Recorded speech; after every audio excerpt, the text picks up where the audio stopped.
Chapter 59. The Third Day of Creation.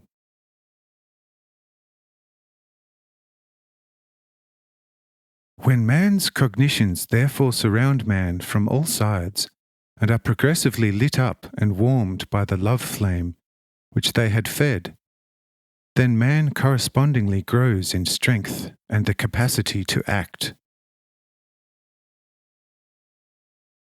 In this state, God again comes to man, in spirit of course, and as love eternal speaks to man's love in his heart.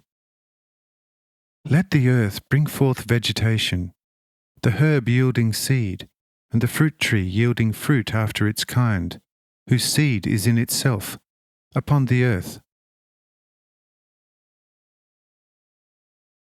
Upon such commandment from God in the heart, man gains a firm will, strength, and confidence, and goes into action.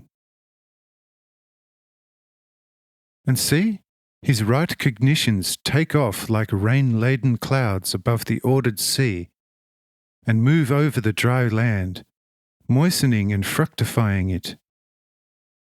And the earth begins to turn green, bringing forth all kinds of grass and herbs with seed, and all kinds of fruit trees and bushes and seeds yielding fruit. That is, that which the right intellect, translucent with heavenly wisdom, now regards as fully good and true, then also desired at once by the love in man's heart. Because just as the seed laid in the earth soon sprouts, bringing forth manifold fruit, just so is the effect of the right cognitions, if laid in the life-giving soil of the heart. The seed, however, acts in the manner of awakening the love force dormant in the soil, and this then gathers increasingly around the seed grain, effecting the unfolding of the latter to growth, yielding fruit. In short, the right cognition moves to action only in the heart, and from the action all kinds of works emerge. And it is of this that, out of deep wisdom, Moses speaks in Genesis, and that as already rendered verbatim from chapter 1, verses 11 and 12. Man's former evening, raised to proper cognition through the light, thus leads to action, which must be followed by works.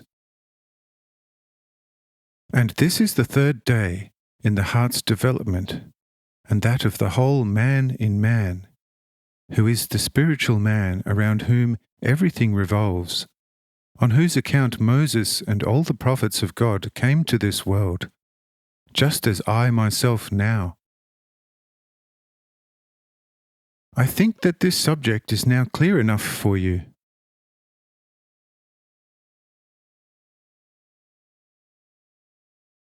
Says one of the Pharisees, "Exalted and wisest friend and master, I, for my part, underwrite every one of your words, addressed to all of us, since they are totally true and must be so.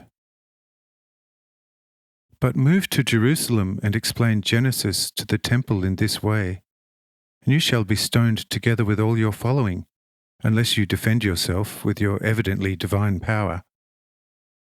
But should you encounter the temple servants with this might, then they are judged at once, and it may differ very little from annihilating them with lightning and fire from heaven in the first place. As said, it would in any case be a most daring task, in spite of such truly all-wise and penetrating explanation of the first 3 days of creation, as described in Genesis, being quite straightforward and without a word of self-contradiction. But now comes the fourth day, on which, according to the text, God evidently created sun, moon, and stars. How can you explain this differently? To all intents and purposes, sun, moon, and stars are with us, and no man knows a beginning to these large and small lights on the firmament other than what one reads in Genesis. Now the question is, where is the key to the correspondence by which this fourth day relates exclusively to man?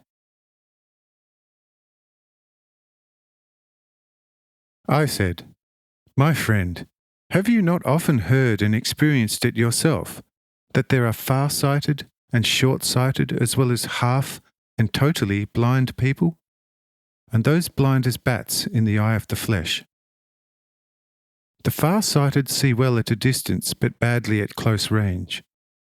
The short-sighted, on the other hand, see well in the vicinity but badly at a distance. With the half-blind it is half night and half day. That is, they indeed see objects quite well with one eye, but because the other is blind, it is self-evident that such seers can only see everything at half light. The fully blind no longer see any object, neither during the day nor at night, although there is a feeble glimmer during the day, so that they can tell day from night. Those blind as bats do not have a glimmer and can no longer distinguish day from night. See, just as men are so diversely constituted in their flesh vision, just so, but much more markedly diverse, are they constituted in their spiritual sight. And even you yourself have a strong visual defect, and much more strongly in your soul sight than in the eye of the flesh. Verily, I say unto you, the short-sightedness of your soul is extraordinary.